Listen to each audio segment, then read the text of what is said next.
This is Geek News Central. My name is Todd Cochran. The stories that lead the show are GDPR insanity from the European Union. 50% of Americans do not trust Facebook. Delta is using biometrics. Is that where it's going to be hacked next? FCC attempts to protect American networks. Plus, all the news of the day. I want to welcome you to episode 1269 of Geek News Central for Monday, March 26th. The show is sponsored in part by GoDaddy.com and listeners just like you. Great deals from GoDaddy can be found at geeknewscentral.com/GoDaddy. Of course, support this show today at geeknewscentral.com/insider by becoming a Geek News Central insider, or simply paypal.me/Geek News. You can pick up Ohana gear at cafepress.com/Ohana store. Hey, I want to give a very warm welcome to all the longtime listeners and viewers of the show. Thanks for being here. Thanks for staying subscribed. If you're brand new to this podcast, if you're a brand new listener, I want to welcome you. I want you to take time and visit Geek News Central, and we get connected with the show. That way you never miss a single episode of the podcast by just basically subscribing. Right there on the right-hand column of the website, you can subscribe on Apple Podcasts, on Android, via email, Google Play, Stitcher, TuneIn, or just by the old school RSS feed. You can, of course, click more subscribe options. You have no idea what I'm talking about here when it comes to subscribing to the show. Of course, on the website, there's also a newsletter link. Get signed up for a newsletter. The newsletter contains everything that I'm going to cover during the show today will be delivered directly to your inbox immediately when the show is published. So that's a great way to stay connected with the show as well, and be reminded that a new episode of this podcast comes out every Tuesday and Friday. I record it every Monday and Thursday night here in Honolulu, largely while the rest of the country is asleep. Just want to say hello to Travis, who just checked in on the live stream. Welcome to the show. Of course, if you want to watch us live and you're awake, live.geeknewscentral.com is the website. Of course, we're on YouTube, we're on Facebook. So really, that's the place to go. If you've got comments on today's show, you can email me here directly, geeknews@gmail.com, geeknews@gmail.com. You can follow me on Twitter @geeknews. And really, those are two great ways to connect with me via social media. Of course, we want you to consider joining our Slack channel. Geek News Central has its own private Slack channel where not only do the bloggers hang out, but also listeners as well. So feel free to send an email and ask for an invite, and I'll get your email address added to the Slack channel so that you can join in on the conversation. Of course, you can follow me on Google Plus or on Facebook. I'm on there on a daily basis. You can watch this show primarily on all the mobile devices on the planet, but you can also, again, you can listen on with mobile devices, but you can watch the show on the Roku via the Tech Podcast channel or via this show's video feed on the Apple TV. You can listen on really any smart home device, whether it be the Amazon device, Google Home, Cortana, HomePod. It's really about the same. You send the keyword to activate your device, and you just tell it to play the Geek News Central podcast. You just use Geek News Central, and that usually is enough to trigger it. Help with that, but I'm always learning. So, yes, a device is listening here. But, of course, I'm on Stitcher and Blueberry.com. Partner shows over here include No Better Than Average with Jacob and Jeff, the Gadget Professor, Mr. Don Bain, the Pro Gear site that is basically taken care of by my fantastic writing team. We've got the new media show and the podcast Legend show. All those are available via direct link on the website at geeknewscentral.com. Follow along on all those different podcasts. Of course, Podcast Legends has not had an episode in a while. We'll see if we can get one in the can here in the near future. This show is sponsored, of course, largely, of course, by you folks as well, but it is also supported by our good friends over at GoDaddy.com. And GoDaddy's got deals really for you continuously. And all my promo codes remain in effect. We're wrapping down March, heading into April.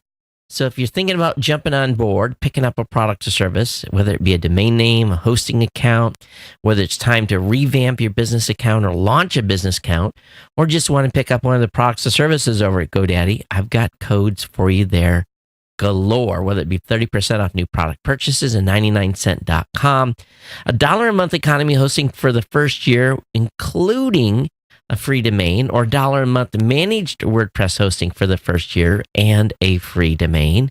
Again, $12 get you going on a hosting account. You can't beat it. And of course, a typical domain name when bought without a coupon code is $8.49 over at GoDaddy.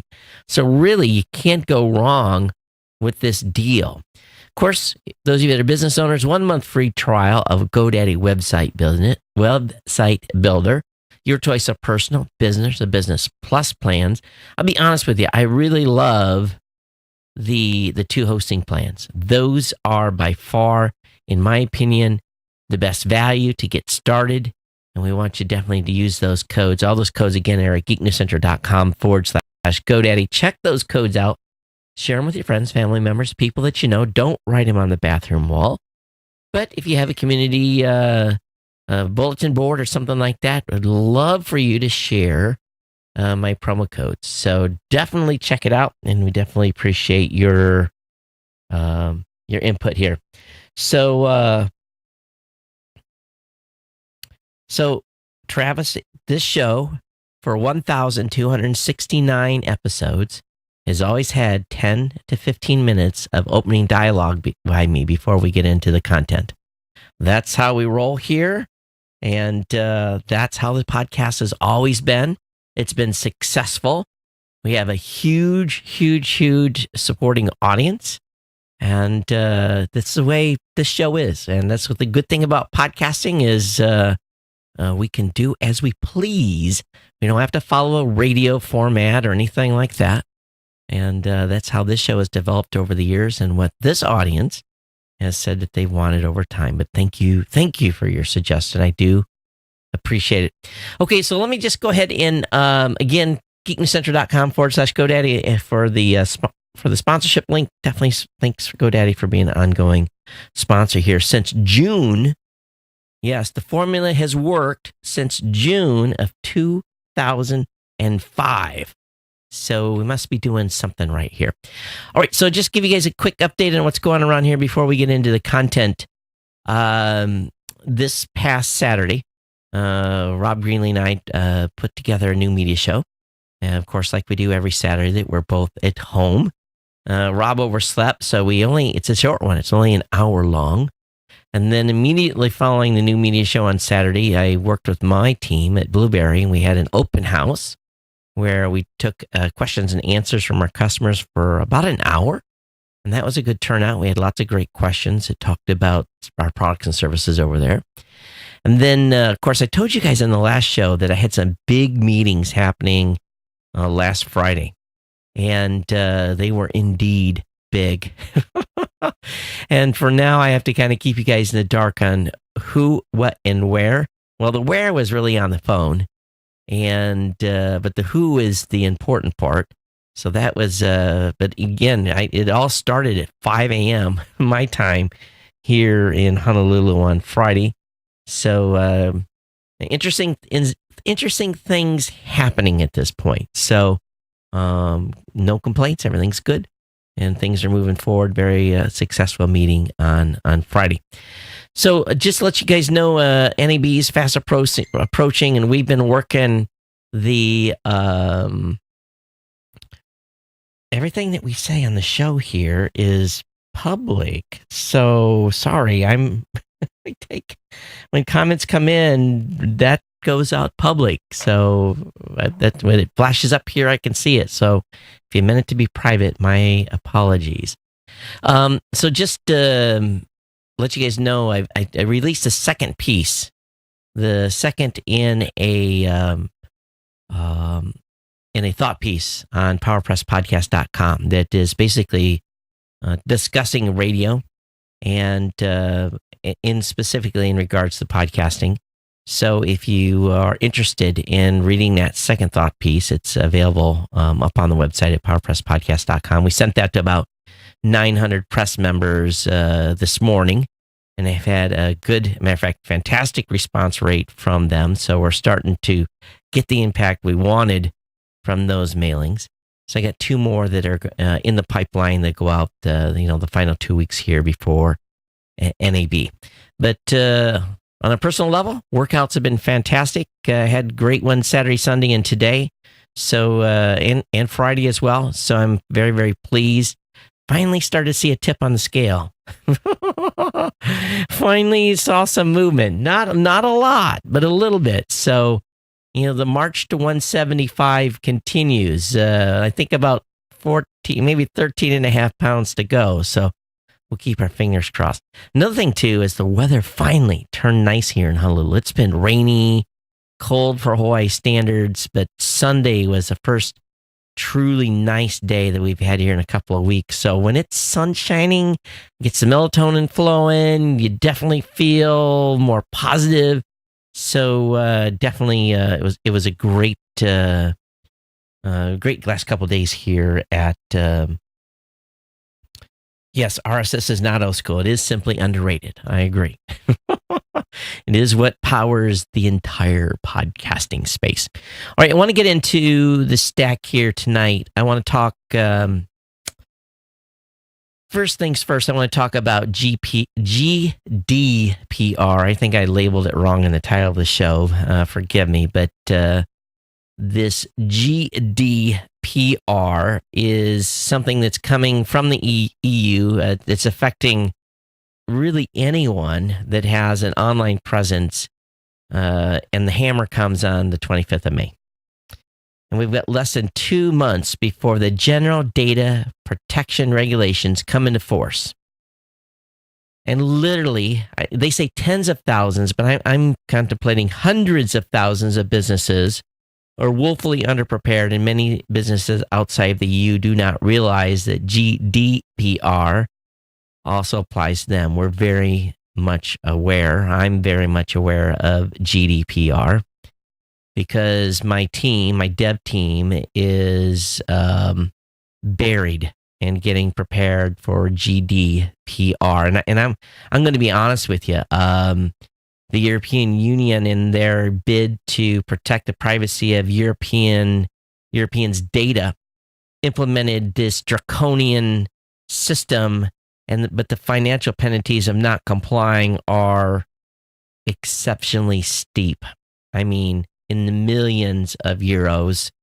I think fines start at like 20 million euros per instance. So with that type of a situation, I'm kind of estimated we're doing a rough out of what the total GDPR implementation is. Even for a small company like me, is probably a couple $100,000 to be ready to be GDPR compliant. And I'm a small company, and to really be 100% compliant without having risk on our side. And we deal with a lot of data, because we do measurement of podcast metrics. A little over 45,000 shows are using our metrics platform from all over the world, and a large number of customers out of the EU. And they're also concerned as well that we're ready, and the companies that they work with are ready. But the implementation is nothing straightforward. I mean, it is, my legal bill and my dev bill and my headache bill just to make sure we are complying with this is, I have a couple of choice words for the EU, but because this is a family-safe show, I really can't say. Nothing that a country implements should cost companies this much money to implement, and we're ahead of the curve. There are tens of thousands of companies outside the EU that are like, what? GDPR, what? What is that? What do I need to do? How do I comply? I have to do what to comply? And when you just read through the specific requirements that are put down by the European Union,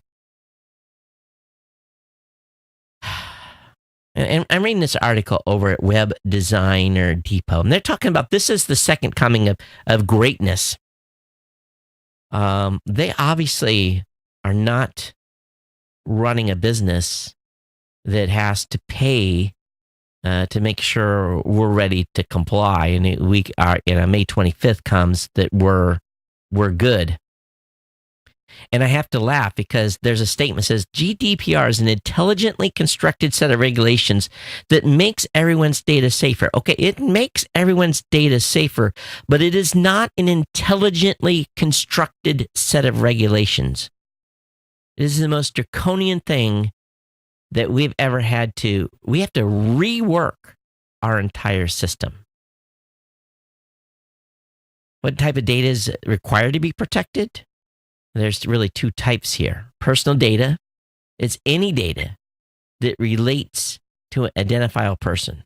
Your name, your email address, your location, biometric data, online identifiers such as usernames, all qualify as personal data. Then there's another layer that's even more strict, and it's sensitive data. It's anything that the EU, again, the EU judges to be more private than a name. So, it's really not defined well, which can include your ethnic origin, religion, sexual preference, politics, any criminal history, are all considered sensitive data. And sensitive data is even more protected under the GDPR, and the penalties for failing to protect it are much higher, beyond the 20 million euro fine. So what are users' rights under the GDPR? GDPR specifies basically 8 rights. The right to be informed, the right to access, the right to corrections, the right to delete data, the right to limit processing, the right to data portability, the right to object, the right not to be the subject to automated decision-making. Data collectors like us still have a few rights. Basically, if you've subscribed to a newsletter and later you decide that you no longer wish to receive that newsletter and unsubscribe, now we must, without exception, permanently erase your user's email from our system. However, if when you subscribed, we recorded the IP address to verify their consent, as we have to maintain compliance with email rules, you're entitled to retain that data to demonstrate your business GDPR compliance.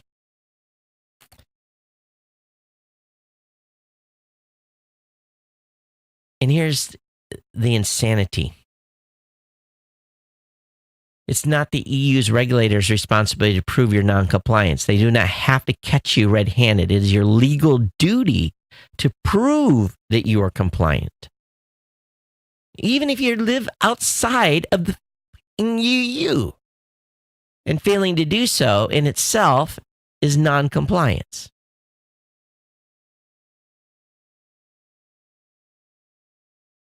You have to write a privacy impact assessment for almost every case of data handling that you have. And that is a 6-step process. Not cheap, not cheap, requires lawyers to be involved. You have to have a data protection officer.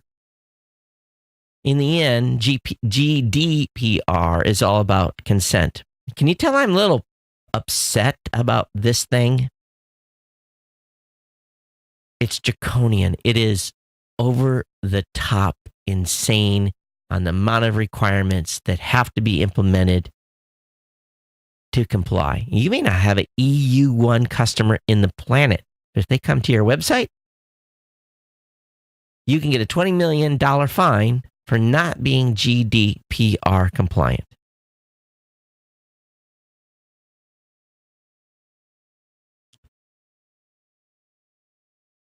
There is just an incredible amount of stuff. There's 10 steps for web designers to follow on information that you can collect. And it is just, over the top on what is happening here. And I find it ironic that this website saying GDPR is long overdue, a set of best practices for privacy in business and particularly on the web. So I'm looking at what I have to implement with, and I have a complete opt-in system. People come to my company, they buy services, they provide all their information, they input this data into our system to utilize our services. But yet, if I have a data breach and that data gets out, $20 million fine. If it's not, if I don't mask IPs on data logs, $20 million fine per instance. We can still collect most of the data we have, but it's anonymizing huge amounts of information. And of course, with what's going on in the world today with Facebook and all this other stuff, many people are cheering. But the cost for me as a small business owner to implement this stuff is, I don't know how there's companies aren't going to be able to do it. They're not going to be able to write that check to hire the lawyers, to have all this stuff done, have their code changed, have it audited, to put the fixes in place that they request. Companies will go bankrupt implementing this.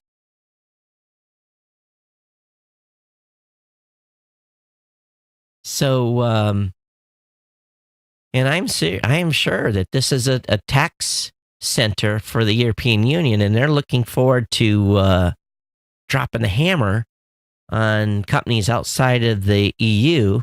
Oh, not only that, I have to hire someone in a European Union country to kind of be like my data broker. Like it's kind of a weird thing.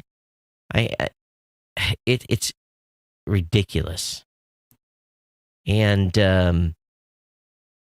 we've been talking about this within my company for a while.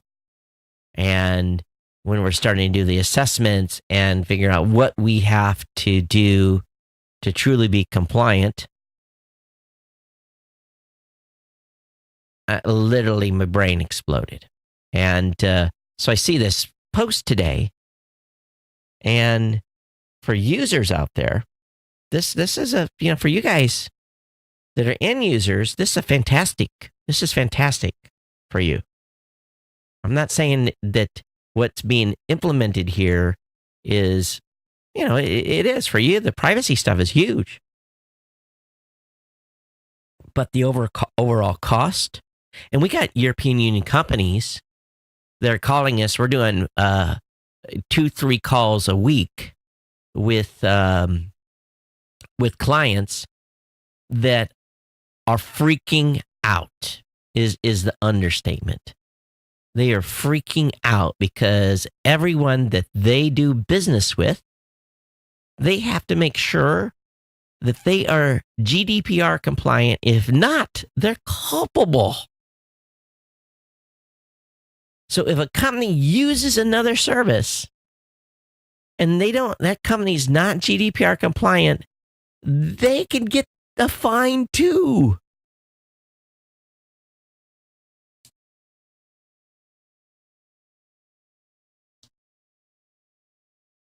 It's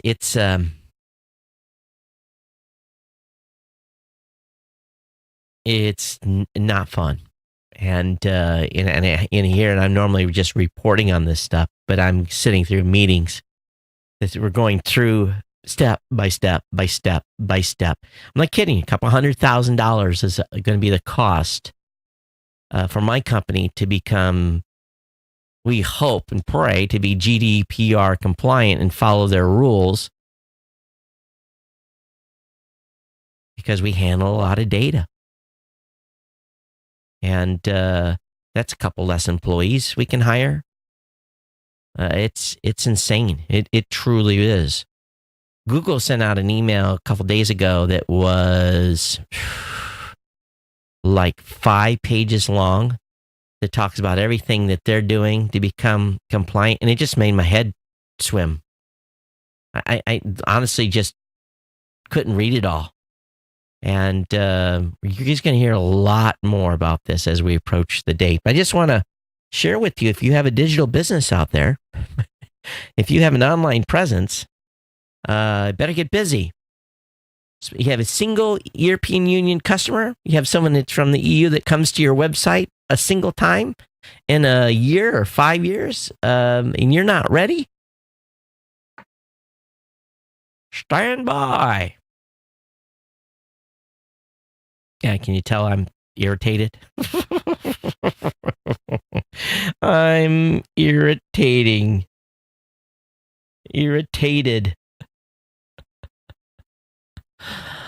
Oh, usually we just talk about this stuff here. It's just like we can hypothesize. This is like I'm looking at my checkbook balance, ching, ching, ching, ching. As I, write the checks to, pay the lawyers and everything else that goes along with this. It's insane. It really, really is. My poor CFO, he just like, and we have a 2-word saying that has become very predominant, and it's not a positive saying about the EU. I know I got a lot of EU listeners out there, but what are you guys hearing? What, is your company ready in the EU? Are you guys ready? What do you think about this whole implementation? I really would love to hear from you. I really would. geeknews@gmail.com. Now, speaking of trust, over half of Americans don't trust Facebook. Say it isn't so. Facebook put out this big full-page ad, and most newspapers people no longer read anymore. And apologized. But Reuters found that 41% of Americans trust Facebook to obey laws that protect their personal information, which by extension means that 59% of Americans think Facebook is capable of flouting their laws. So you think so? How do they stay in business? They're data brokers. Come on. They're in the data business. We've talked about this already many times on this show. And it cracks me up. Like really? Where's the fake outrage? You didn't think they were selling, you are the product. When you don't have to pay for anything, you are the product. And yes, you are always the product. And if you're getting something for free, then you yourself are the product. Corporations are not known for being charities. Corporations are known for making investors happy and having a bottom line that is in the black instead of in the red. Oh man, just how we've come so far in being so how I know this audience is not this way, but how can people have truly been so naive, to think that their data wasn't being shared and sold and, cross-shared and all kinds of stuff? Let's be real. Now, Delta Airlines is going to start using your fingerprint for Sky Club admission, checking into flights, all kinds of stuff. So you're just going to walk up and put your fingerprint down, and it's going to read your biometrics and going to, your data screen's going to fill with all your information. And then when Delta gets hacked, your biometric data will be on the dark web. So starting Monday, Delta Sky Club members who are U.S. citizens or permanent residents will be able to sign up to use their fingerprints to enter all 50 of the airline's U.S. Sky Club airport lounges. And the Delta biometric program is powered by Clear. the biometric scanning platform, which has been testing at Reagan National Airport. And I've went through Reagan and scanned at TSA. Haven't had to show my boarding pass, just scanned, and somehow they knew me. How's that?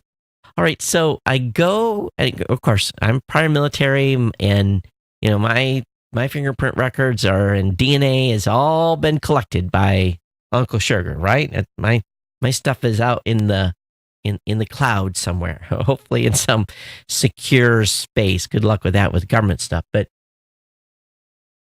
so I've walked up to the gate, and put my finger down, and the guy says, "You're good." No need to show the boarding pass. I think I still had to show my ID, but I'm like, all right, they just collected it, or they already knew.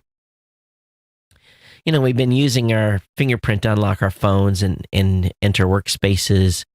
And, we have the option to use biometrics as a form of identity.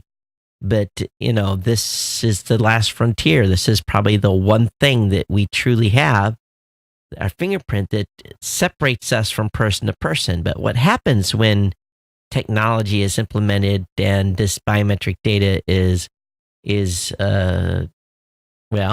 lifted from a glass at a restaurant? Don't have to lift your credit card anymore. Just, grab the glass you use at the restaurant and go in and pull your print from the glass, and then, sell that to some database somewhere. And the next thing you know, you're checking in for a flight in New York City, and you're not in New York City, but someone has made some technology to use your finger. So it makes you wonder, doesn't it? Everything else has been hacked at this point.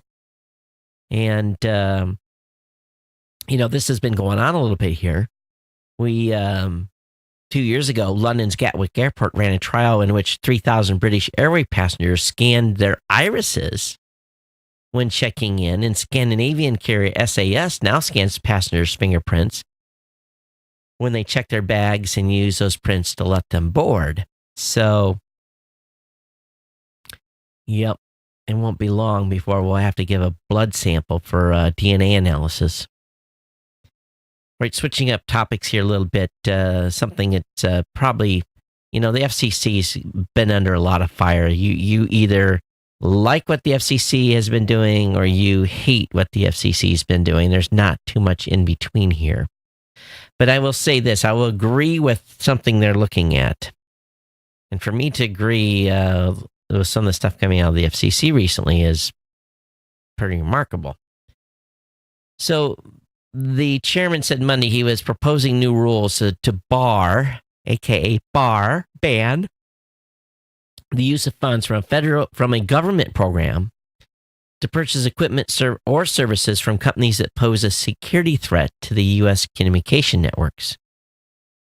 His statement did not disclose which companies or countries prompted the proposal, but we've talked about this many times on this show, that we know that there have been and reportedly been hidden back doors in routers, switches, and stuff from communication providers that are out of China. We know that there's been concerns about Huawei and the Chinese smartphone maker.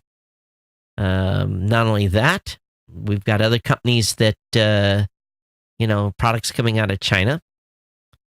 But the proposal would bar the spending of funds from the $8.5 million FCC Universal Service Fund on companies or countries described as posing a national security threat. U.S. Telecom Industry Trade Group, representing companies including Verizon, Oracle, CenturyLink, said its members will continue working with the FCC and other agencies to address supply chain vulnerability issues. Here's the problem, and we've talked about this many, many times on this show. America doesn't make a lot of chips anymore. Most of our chips come out of China. Chips can have stuff embedded in them. Chips could have onboard code, could have onboard flash, could have onboard programs, could be used to intercept and allow the disruption of communications spying on corporations, interception of data, simply because it's on a chip.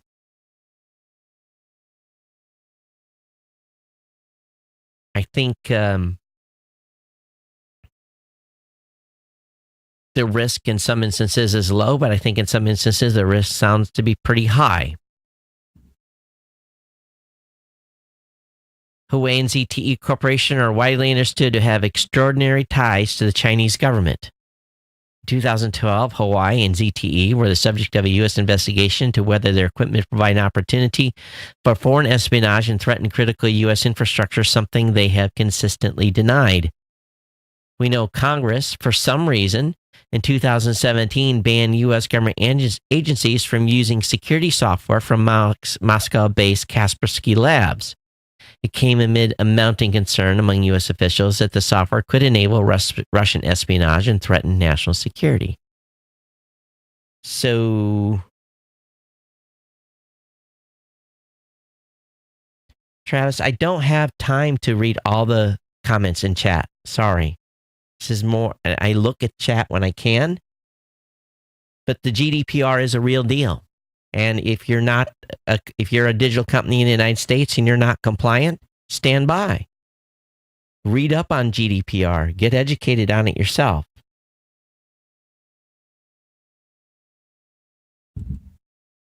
Please go research what GDPR requirements are for companies that have a digital business.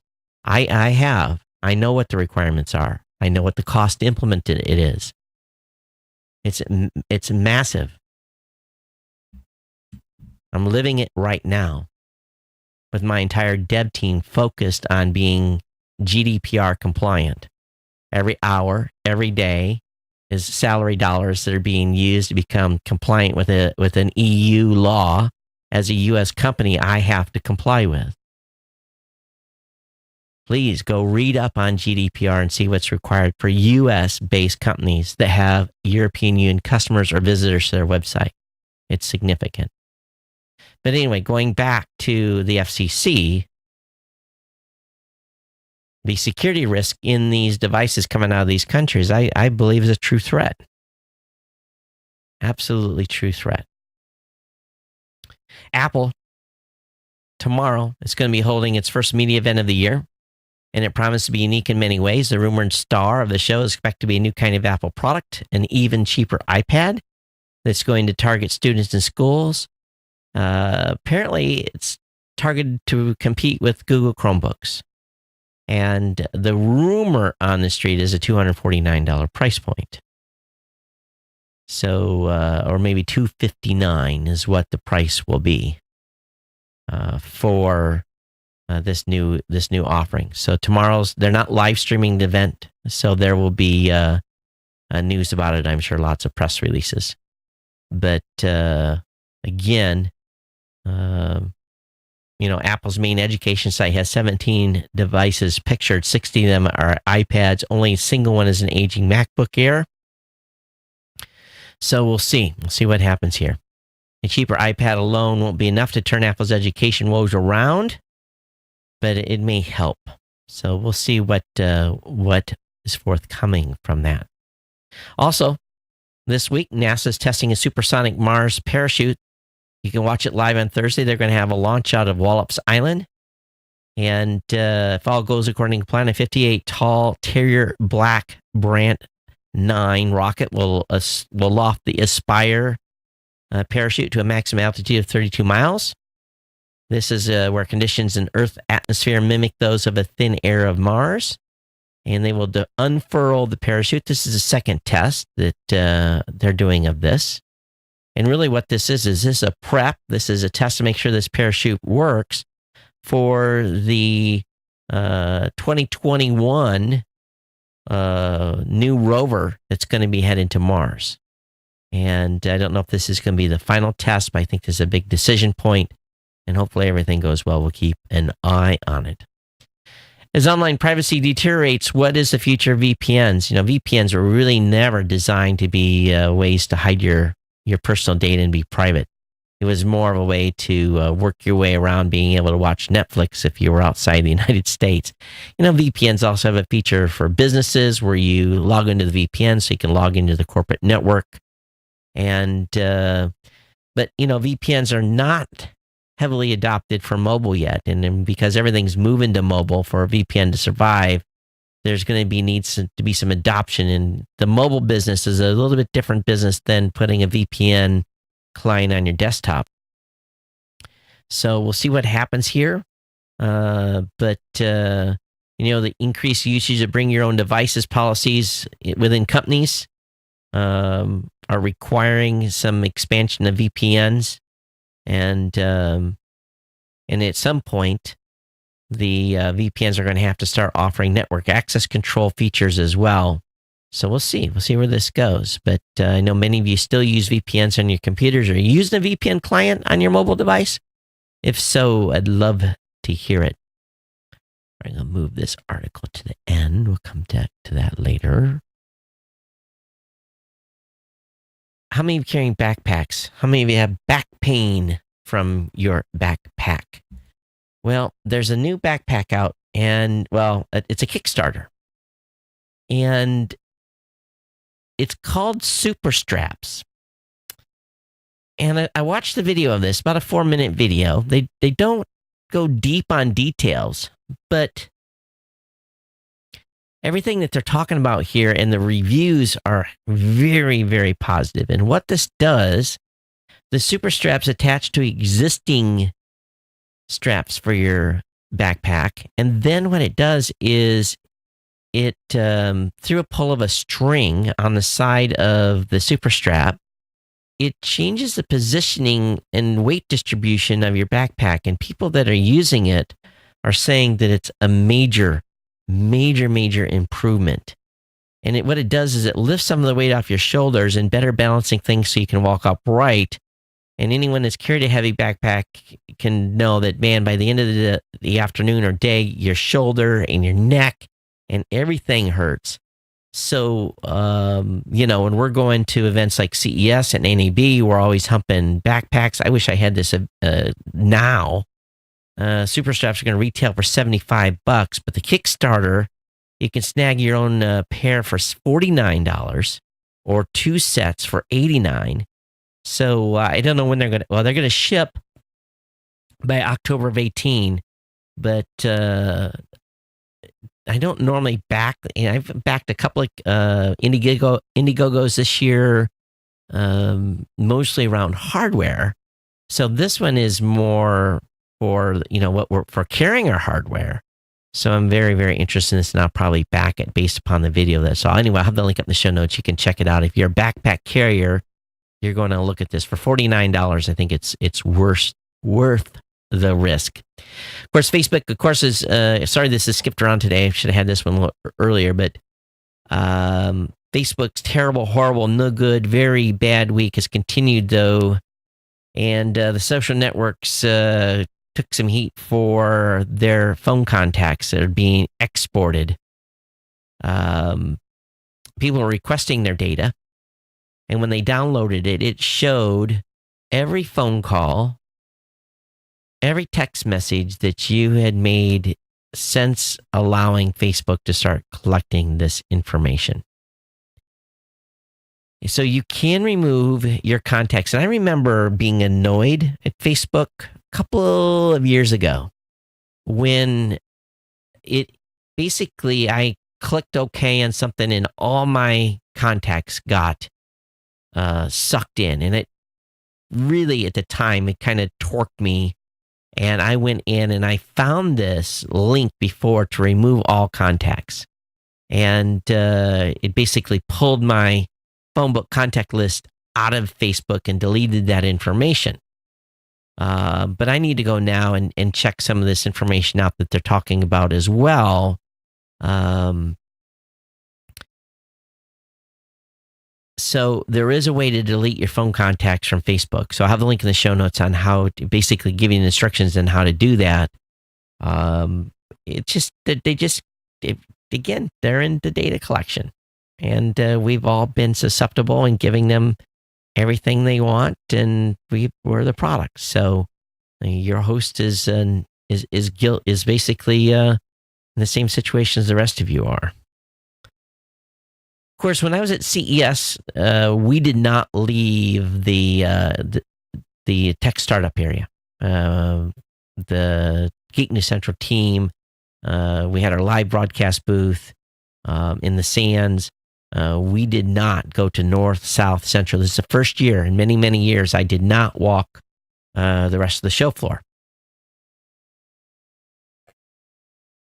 And I think based on our coverage success so far, the 200 or so interviews that we did from Sands is working out very well, from contacts and, the things that I wanted to accomplish with that coverage is being accomplished, and it will continue to do so for the next couple of months as we talk with the companies that we talk to and basically develop those relationships, develop sponsorship packages, the whole 9 yards.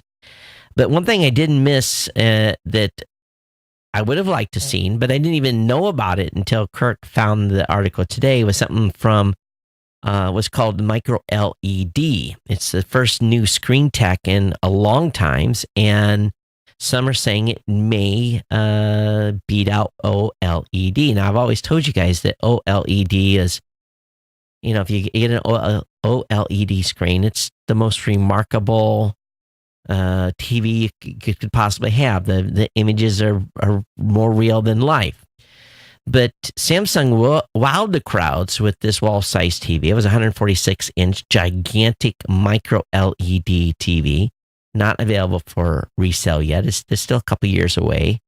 But they use millions of micro LEDs, tinier versions of what your current LCD TV, as well as newer flashlights, light bulbs, and a myriad of other devices they use to create light use. They're just absolutely tiny. And it's hard to implement, hard to make, hard to get the right pitch. Everything is, when you're getting this small, when you have clusters of these micro LEDs, typically hundreds of LEDs for an example, an inch by inch area of a screen. They're talking about these LEDs are 0.15 millimeter. That's how small they are. If you think about that, just it's tiny. But Samsung is claiming that these micro LEDs have a higher luminancy efficiency. The TV will have around 2,000 lumens. It'll be bright. But again, a couple of years maybe before we see any of these are on the market. But sounds exciting. I can't wait to see one. And if any of you were at CES and got to see the micro LED screen, I'd love to hear from you as well. But a link will be up in the show notes on it. You can watch the video, which never does it justice, from the CNET team. If you have someone in your family that is non-technologically inclined and have maybe made the jump to an Apple device and is using iOS, there's a number of terms they probably need to become familiar with, become viable users. iCloud, Siri, talk about Apple Pay, personal hotspots, those kinds of things. So there's a little article on 20 key terms that you should know if you use an Apple product. Space.com's reporting, does it matter that NASA still doesn't have a permanent leader? Of course, Congress can't seem to get the president's nominees approved. That's part of the issue.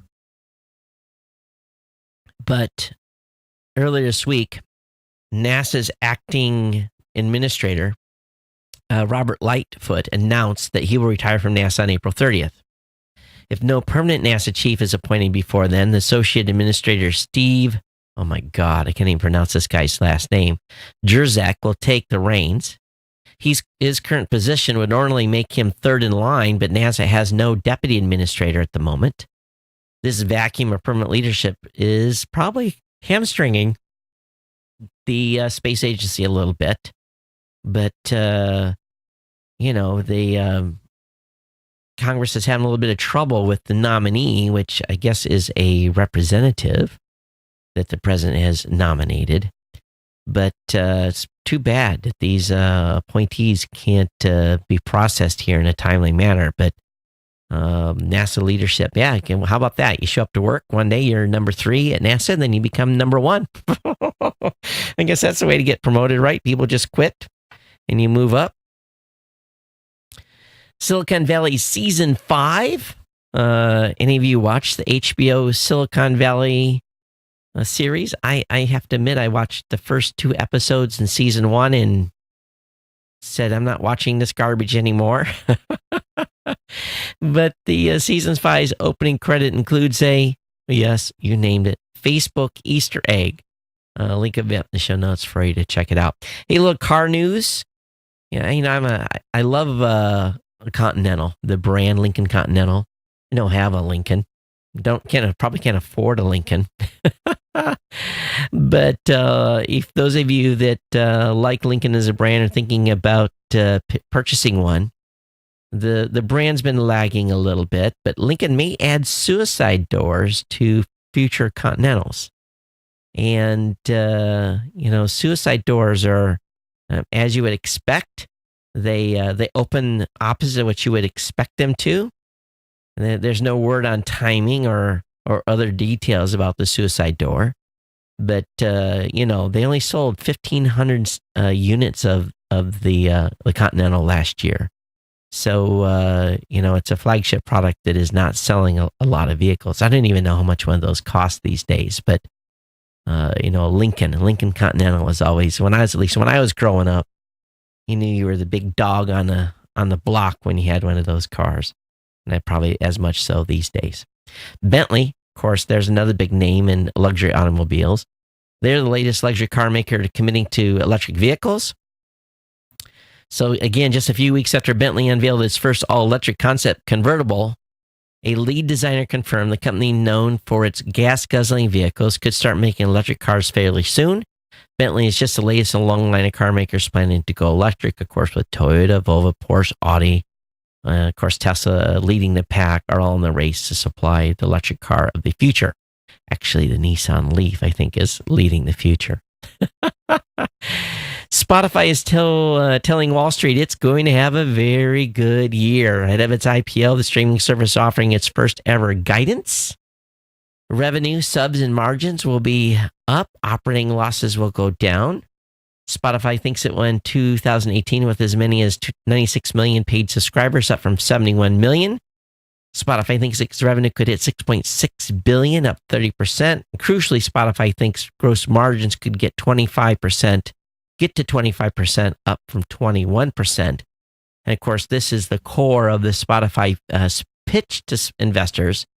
As it gets bigger, it can improve its leverage with the big music label so it can get better terms.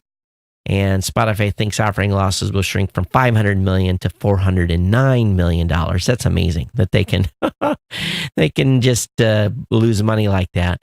But as much as $50 million of those losses will be one-time charge generated by the costs associated with the IPO. So we'll see. We'll see what happens with Spotify. A suspect has been arrested for cyberbank heist that amassed $1.2 billion. We've talked about this group for a while. Europol announced today that the suspected leader of an international bank heist scheme has been arrested. So if you remember, these folks were hacking ATM machines, they were doing bank transfers, all kinds of crazy stuff. And $1.2 billion US is what they schemed in really the past 5 years here. And it started out with malware into banks and a whole bunch of stuff. But they had a huge collaborative effort between a bunch of law enforcement agencies and rolled this guy up in Spain today. So a good job on that. Hey, Jack, you're going to love this one. So what is a pilot's job? His eyes are supposed to be out the window and checking the instruments, right? There's a ratio there that airline pilots are supposed to maintain. I think it's if I remember, what is 75, 25, 75% your eyeballs outside, looking outside the aircraft, and 25% checking stuff in. Well, these two jokers I guess they felt it would be better to do some Snapchats while they were flying. So 2 EasyJet pilots snapped up and put some pictures on Snapchat that you're not going to believe. What grown man puts a Snapchat with some little ears and a mask? This is the most ridiculous thing. I think I'm looking at this thinking, you have got to be kidding me. So they were doing selfie snaps while they were airborne, and they were using various filters. There was even a video in which the captain included a poll to see if his followers wanted more. All this happened at 30,000 feet on a flight from Paris to Madrid. Yes, they have been suspended, as one would expect. Stupid is as stupid does. Really?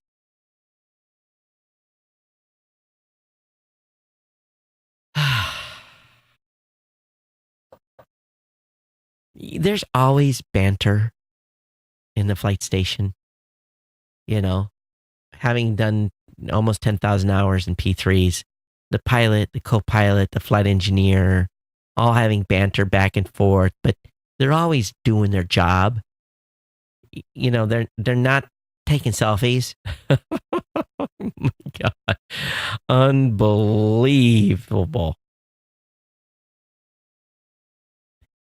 They added that the videos were filmed when the aircraft wasn't performing any maneuvers. Of course, it was on autopilot, but you're still supposed to look out the window. You're not.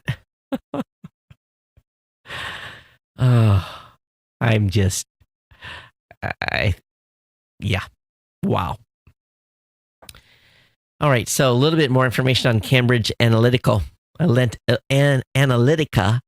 They are now being accused of violating U.S. election laws, and we know that there's a whole bunch of rules. It's basically bars non-U.S. citizens from participating in the strategies of U.S. political campaigns. Now, they can provide data.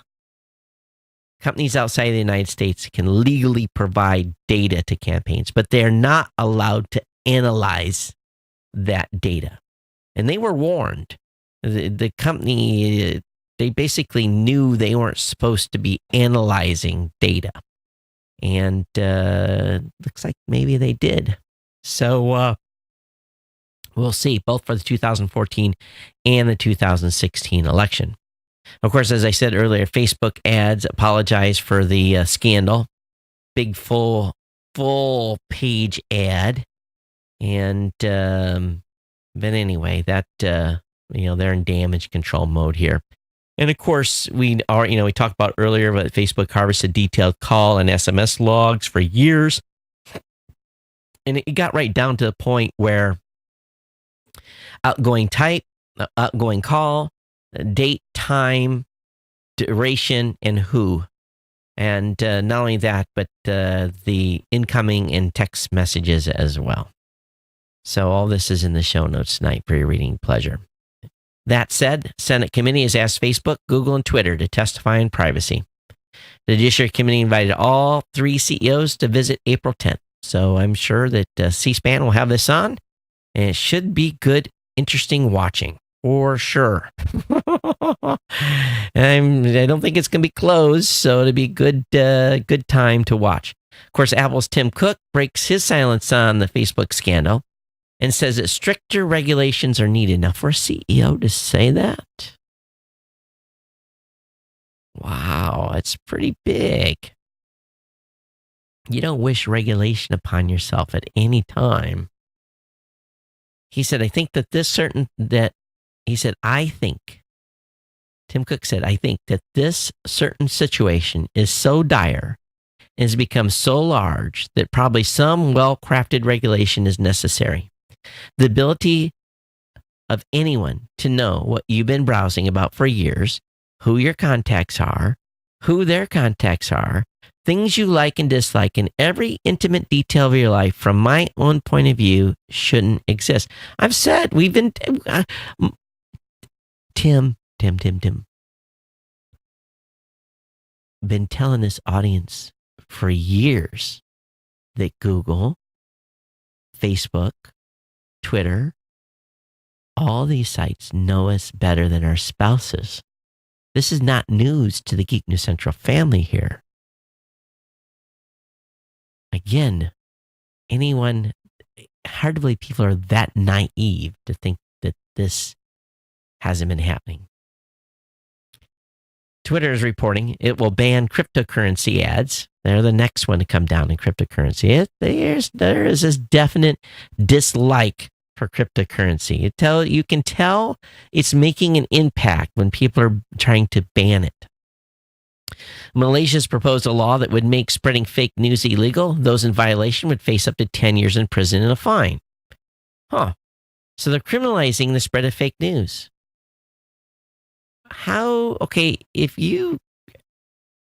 I guess you're even going to have to be careful in repeating something you heard. How do you know if something's fake or real these days?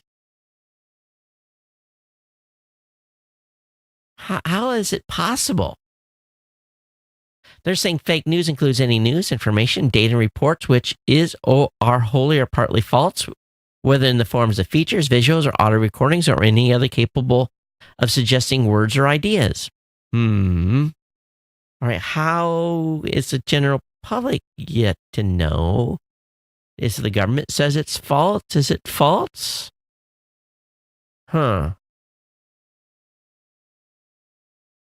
Let's think about that for a second here. If the government says it's false, do we trust them to make that determination? In Malaysia? I don't know about that.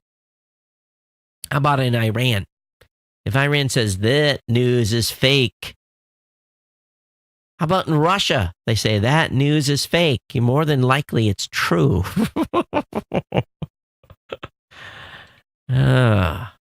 Scary times. Scary times. They want to go to Mars. A little Wired article here that's a pretty good read. And it says NASA can't send humans to Mars unless it gets the food right. I guess there is a fascination, or AKA love, of tortillas. And they're talking about not getting enough tortillas at the International Space Station. It just goes into the crux of,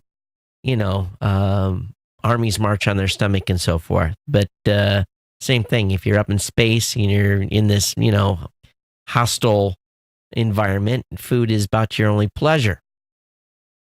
So I know for us, when we were deployed in 76 days of no phone, TV, or anything, that chow was a nice distraction to chit chat and share stories and talk about rumors.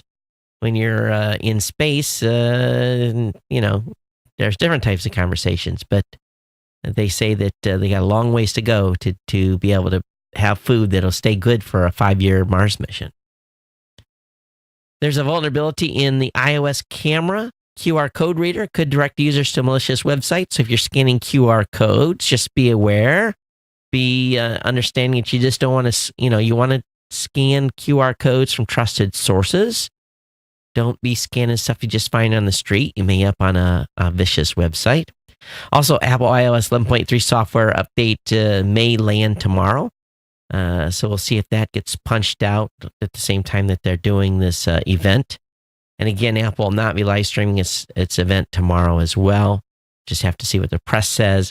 But also some news coming out is Apple's original video content is expected to launch in March of 2019.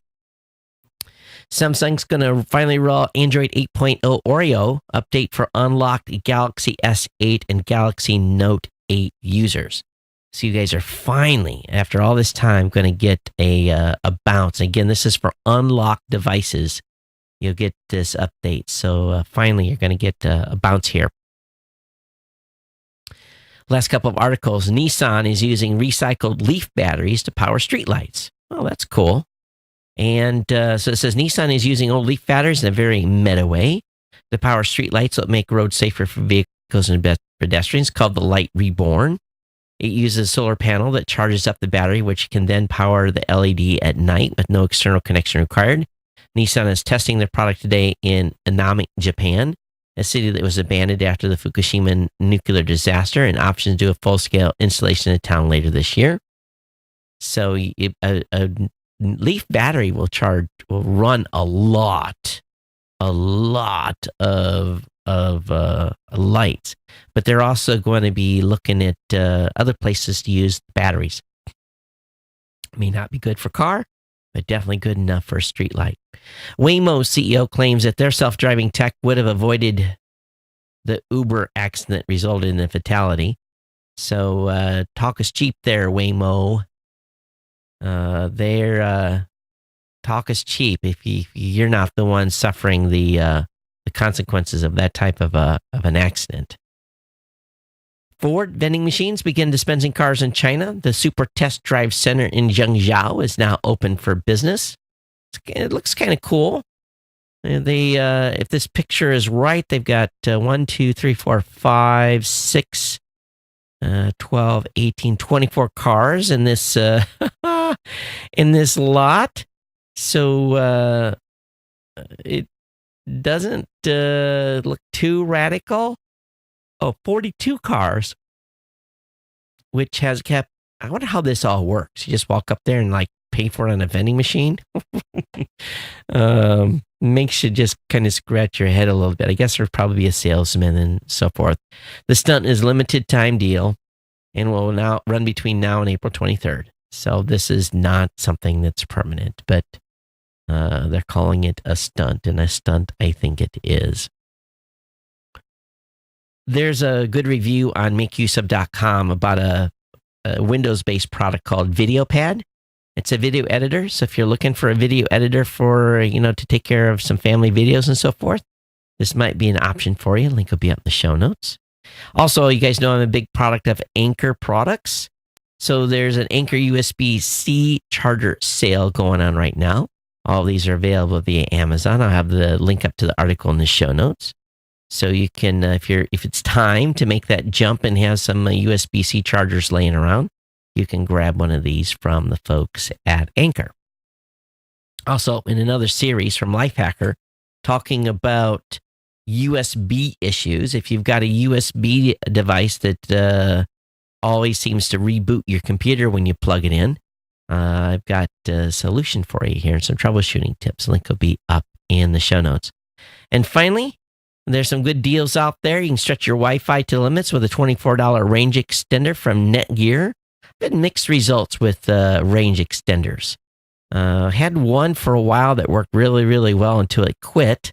But for $25, pretty good deal. They got a little $5 coupon off from the original. It's $24, so it was originally $29. You get the $5 coupon by clicking on the link in the show notes. And finally tonight, I know we've got a bunch of the Ohana that are joining me, that are working out, losing weight. We've got a number of folks that are emailing me and talking about your progress. If you're like me, you get back from the gym and you strip your clothes off and throw it in the hamper. Well, after about a week, that hamper gets pretty ripe.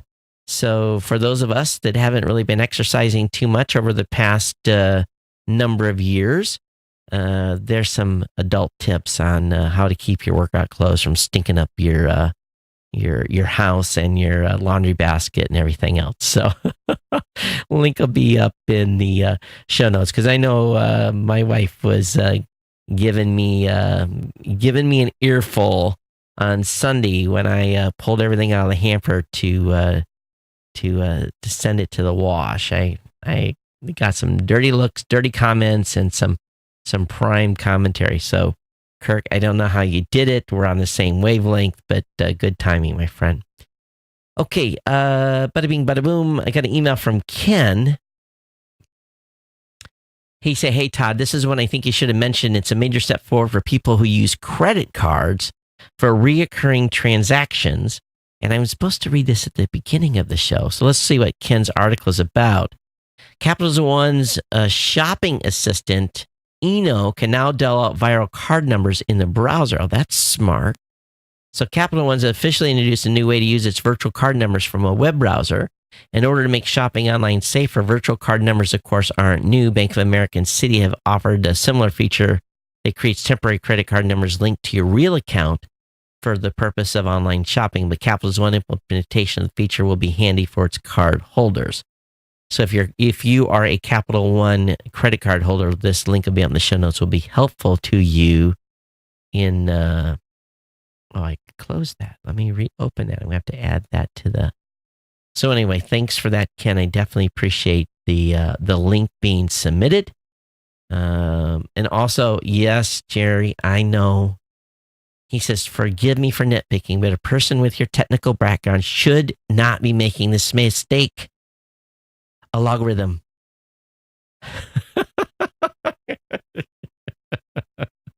I just remind myself, there's no logarithm in a logarithm. It's just faster to say logarithm instead of a logarithm. When I'm going at 90 miles an hour, it's easy to trip up. Just put that up as a Toddism. So I do appreciate the chat room. Rita, thanks for being here tonight. Travis, welcome to the show. This is how the style is. I couldn't read all your comments as you were sending them. So thanks for keeping me jumping here. I definitely appreciate it. And I hope you're subscribed to the show. Feel free to send me a comment, geeknews@gmail.com, geeknews@gmail.com. For those of you that don't know, so when I'm doing the show live, everything I'm going to talk about straight in front of me, okay?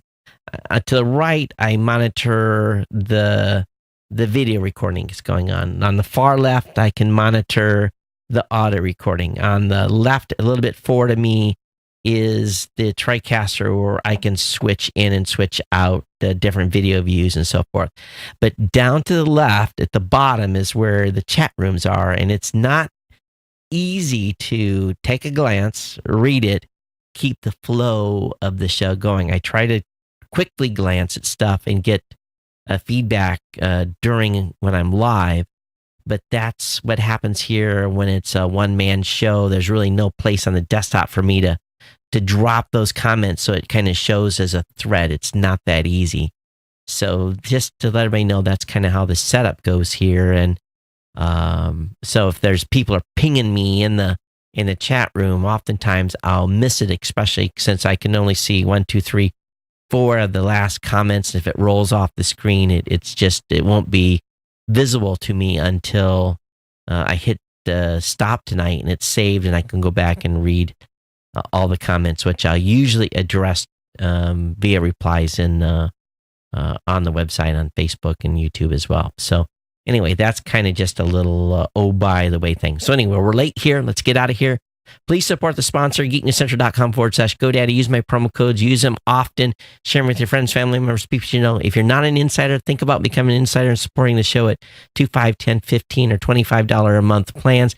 Please do your own accounting when you hit certain levels so we can make sure you get your prize. And of course, I want to thank all the insiders that continue to contribute to the show to help me produce and pay for the production costs and everything that goes on here. And of course, thank to my sponsor, GoDaddy, for helping us keep the lights on, family fed, car insured, and all that. So this will wrap it for our show. We'll be back with you on Thursday. Thanks for being here. We'll see everyone next time. We'll take care. Aloha.